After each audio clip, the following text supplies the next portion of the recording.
throughout the entire Melanie Gibb interview, I felt like there was this low-key vibe that this was the first time she had actually heard herself say some of the stuff out loud. And she was like, I can't even believe what just came out of my own mouth. Y'all know what we're talking about today. We are talking about that major anticipated interview. I'm going to put links, all 3 links to it, because it was 3 sections. It came from the East Idaho News, and this was very intriguing. We have all been like, what? She's going to speak out. We are invested. Now, right off the rip, she's like straight up. She's like, you know what? I'm kind of coming out of hiding because, number one, I was embarrassed. I wasn't sure if they were going to come for me next. And basically she was like, look, I face my fears, and you know what? The truth is more important than all of that, because basically, justice needs to come out for those that have been involved in this and lost their lives. Now, she first met Chad at a conference where he was talking about, wait for it, end of times. She also met Lori at a teaching class at church. Melanie starts serving us tea right away, and y'all, it's so piping hot, we might have to file a damn lawsuit. She says that Lori and Charles's relationship was strained. She says there's lots of contention between them. And she's like, look, he was always trying to make her happy, but she wasn't ever happy with that. And I'm like, oh, please. I had her pegged as that from the get-go. Now, she also says, look, I never saw Charles lose his temper. He was always very nice and pleasant with them. So, again, this is like, contradicting some of the stuff that we're hearing.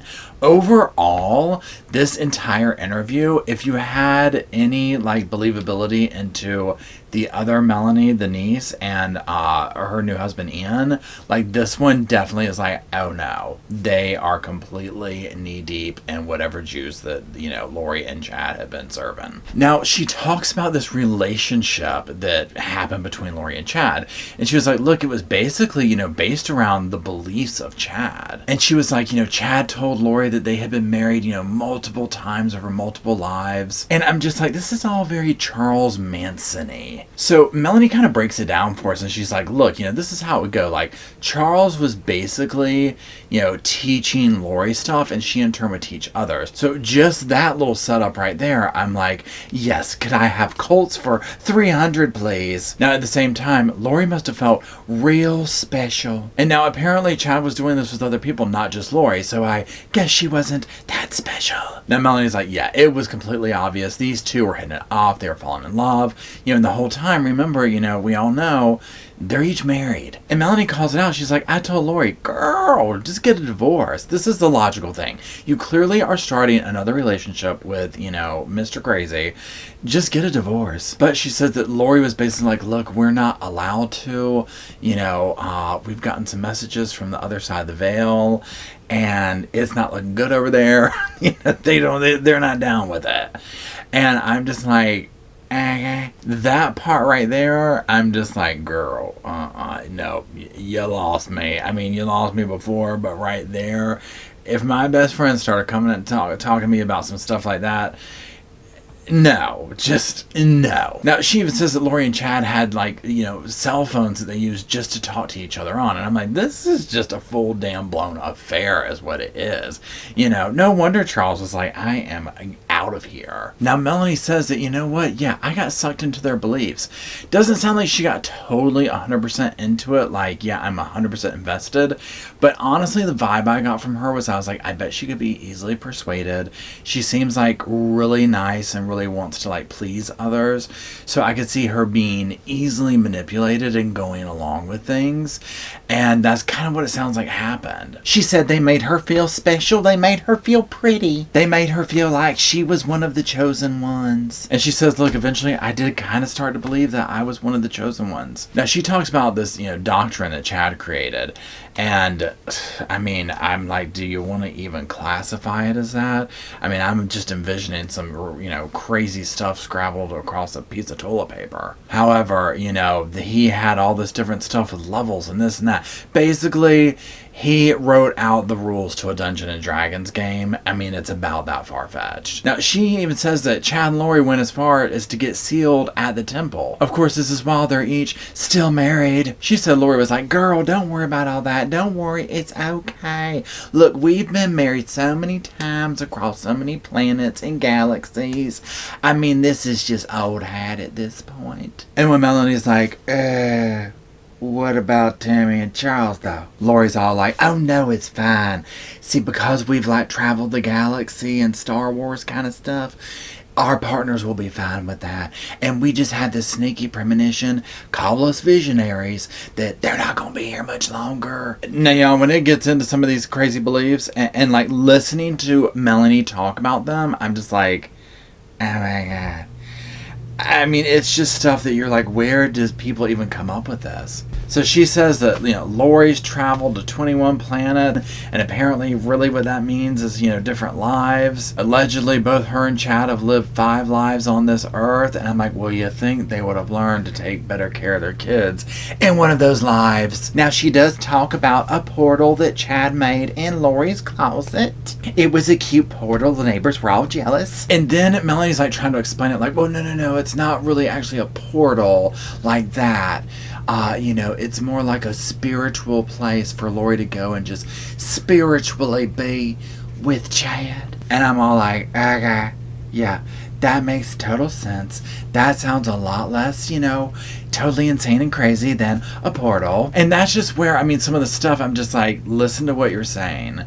It's like you're reasoning what a portal is. And I don't mean to, come at her or anything like that.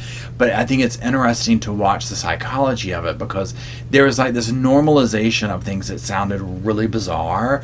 That, when she's like, no, it's not an actual portal. It's a spiritual portal. And I'm just like, then why, what? No, when she serves that tea about the whole Tammy Daybell thing and about how Chad was saying, oh, I, envision her dying in a car wreck. And Lori was like, I think she's going to pass before I go up there, and so on and so forth. This is not good, y'all. This is not good. It's like we're witnessing the aftermath of, Natural Born Killers Part 2.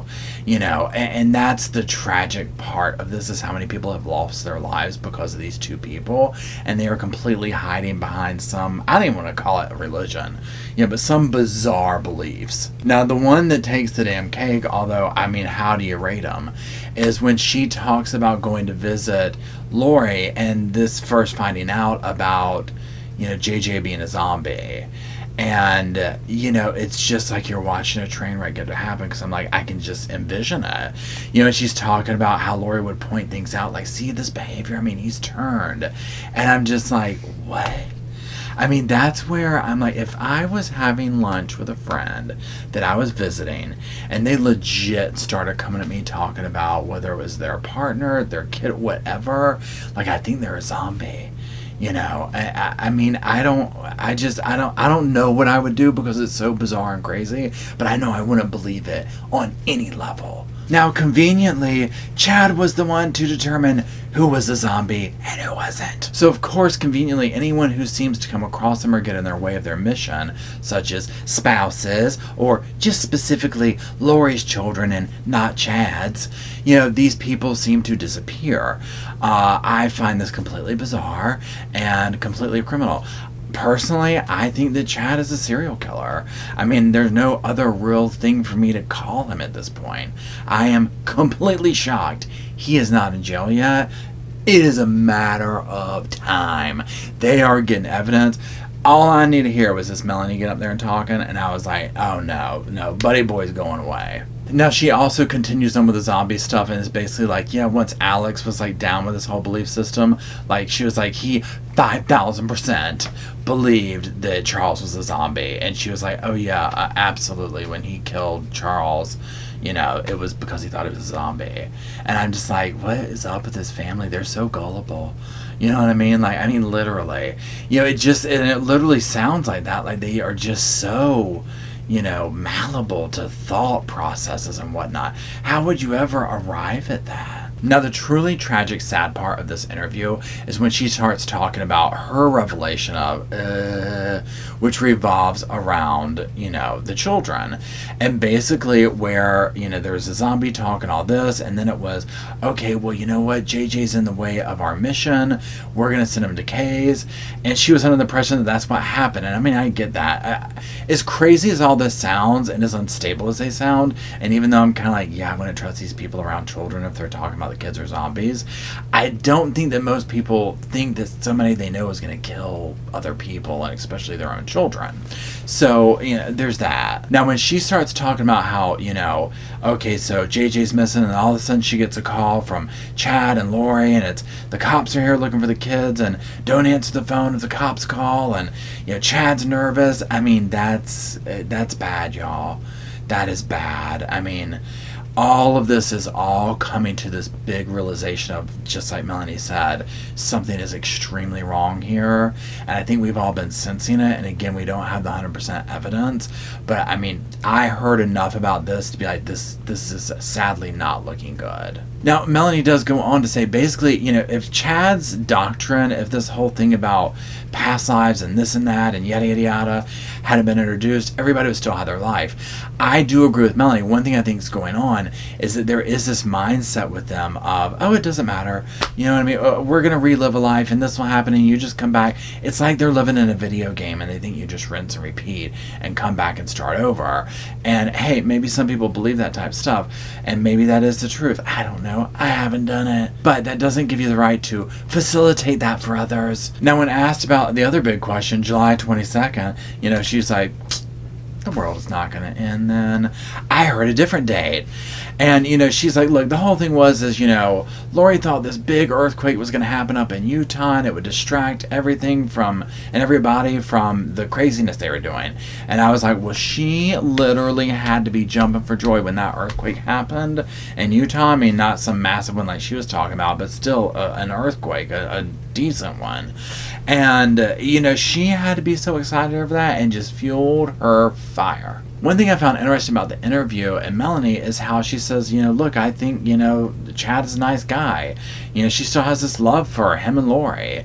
And that's the part that I was kind of like, I understand that these are her friends and she's known these people, but I would almost argue that she might not actually know the real versions of them. Because with Chad especially, I think the real version of him is the one that's putting hits out on people. Call it what you want to. This man is putting hits out on people. And, myself, I was personally thinking that Lori was pulling the strings and that Chad was just kind of the hum dum da dum. But now it sounds like she's the one absorbing his knowledge and kind of going with that. She's like, look, he's the visionary. He's the one being able to call the shots over here, which is a dangerous thing. So, I commend Melanie for coming out and speaking.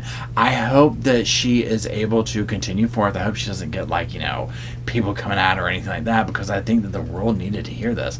And I hope that she can get far enough from this situation to, number one, heal from it, but to also continue to clear her mind of the toxic poison that we're going to call Chad Daybell and Lori Vallow. Now, y'all check these other videos out over here if you want to see my other commentary on this case. Thanks for watching, and I'll talk to you soon.